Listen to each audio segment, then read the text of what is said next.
Peki ne yapacağız? Bunu gidermek için su içeceğiz. Bir karbonatlı su içeceğiz. Zeytinyağı içeceğiz. Biraz boğazımızı yumuşatmak için.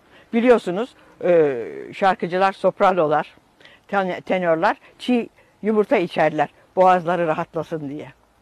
Şarkı söylemek için rahatlıkla. O hakikaten yumurtanın proteini, amino asitleri hakikaten epiteli biraz yumuşatır. Ayrıca ne yapacağız?